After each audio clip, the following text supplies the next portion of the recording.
اچھا، دوسری بات ایک مسئلہ یہ کہ یہ سفر کا مہینہ ہے تو اس میں ایک غلط فہمی ہے، لوگ اس کو منحوس سمجھتے ہیں. یہ بھی وہمی ہونے کی دلیل ہے انسان کے. جس چیز کے منحوس ہونے کی کوئی شریعت میں دلیل نہیں ہے، نہ کوئی اس کی سائنٹیفک دلیل ہے نہ شریعت کی. کوئی سائنسدانوں نے تحقیق کی ہو کہ اس مہینے میں کچھ مخصوص قسم کی ریز نکلتی ہیں تو بھی ہم مان لیں کہ چلو بھائی سائنسدان کہہ رہے ہیں. اور سائنسدان نہیں کہتے تو پھر ہمارے پاس ایک دوسرا ذریعہ کیا ہے؟ پیغمبر کی بات. بلکہ وہ پہلا ذریعہ ہے، سب سے پہلے پیغمبر کی بات. تو پیغمبر صلی اللہ علیہ وسلم سے بھی سفر کے بارے میں کہیں بھی نہیں ہے کہ منحوس ہے. اسلام میں نہ کوئی دن منحوس نہ کوئی مہینہ منحوس. برکت والے دن تو ہیں جن میں اضافی برکتیں ہیں، نحوست کسی دن میں نہیں ہے. تو اس لیے اس مہینے کو منحوس سمجھنا یہ بدعت ہے، غلط ہے. اور یاد رکھیں جو آدمی وہمی ہوتا ہے اللہ کے معاملات پھر اس کے ساتھ ایسے ہی ہوتے ہیں. تو اس لیے ایک دفعہ ہمت کریں کہ اس مہینے کو منحوس سمجھنا چھوڑ دیں. شیعہ لوگ اس مہینے کو منحوس سمجھتے ہیں، محرم میں بھی شادی نہیں کرتے، سفر میں بھی نہیں. تو ان کو سمجھنے دیں کیونکہ ان کا مسلک ہے یہ.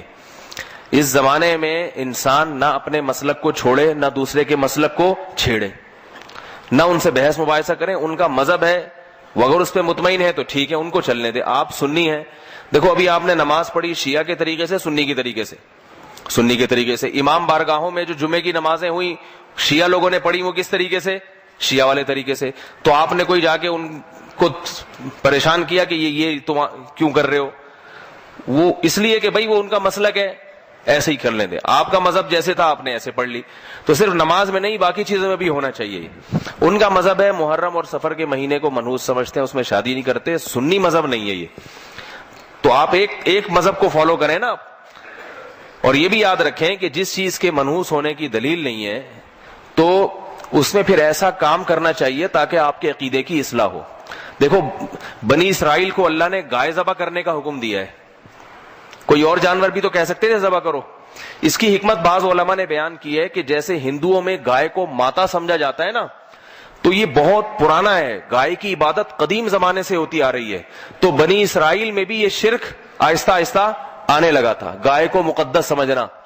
اس لیے اللہ نے حکم دیا کہ صرف اتنا کافی نہیں ہے کہ گائے کو جو ہے معبود سمجھنا چھوڑ دو، اتنا کافی نہیں ہے.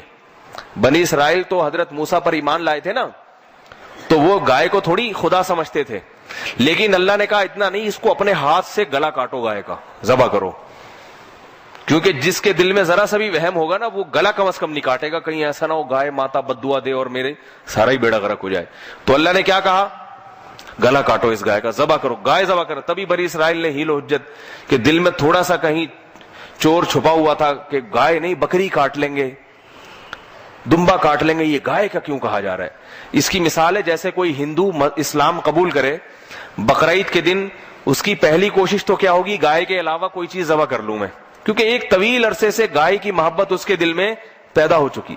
اب آپ پہلے ہی مہینے اس کو کہتے ہیں گائے کاٹو، تو کہے گا ٹھیک ہے گائے کاٹنے سے نقصان تو نہیں ہوگا، لیکن اگر ہو گیا، ہمارے سارے بزرگ صدیوں سے کہتے آئے ہیں گائے ماتا ہے، تو وہ کوشش کیا کرے گا کہ گائے کے علاوہ کچھ بھی کٹوا لو. تو اس لیے اللہ نے کیا کہا بنی اسرائیل کو؟ گائے کاٹنی پڑے گی، بکری نہیں، دمبا نہیں، اونٹ نہیں، گائے کاٹو. تو بنی اسرائیل اسی چکر میں تھے کہ گائے کے علاوہ کچھ اور ہو جائے. تبھی سوالات کیسی گائے ہونی چاہیے، اللہ نے کٹوائی. تو یہ جب تک دماغ سے انسان کے فاسد عقیدہ نہیں نکلتا، جب تک کہ اس کی علاج خود نہیں کرتا. تو محرم اور سفر میں شادیاں کیا کریں، تقریبات محرم سفر میں رکھا کریں. اس سے آپ کے دماغ میں یہ جو خناس بھرا ہوا ہے نا کہ یہ منحوس ہے، یہ دماغ سے نکل جائے گا. باقی کسی دوسرے کے مذہب کو چھیڑنے کی ضرورت نہیں ہے. دفتر میں کوئی شیعہ ہے، اس سے جا کے بحث شروع کر دی کہ تم اپنے دماغ سے یہ خناس نکل، اس کے لیے خناس نہیں ہے، یہ اس کا مذہب ہے، اس کو اس پہ چلنے دیں. سمجھ آ رہی ہے بات؟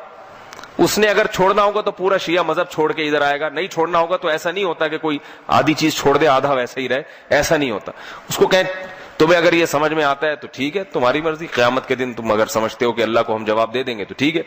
تو یہ میں بار بار بتاتا ہوں، یہ جو دور چل رہا ہے یہ اختلاف اور فتنوں کا دور ہے. اس میں کسی کو چھیڑ چھاڑ کی کوشش، کیونکہ تھوڑا سا چھیڑیں گے نا وہ بہت چھڑ جاتا ہے. پھر آدمی کسی کو ذرا سا آپ نے اگر یوں کر کے ابھی چھیڑ کے دیکھیں کسی نمازی کو باہر، ذرا سا چھیڑیں گے پھر دیکھیں وہ آگے سے ہاتھا پائی، تو وہ افورڈ نہیں کر پاتا آدمی. پھر تھوڑا بھی نہ چھیڑیں, اپنے کام سے کام رکھیں.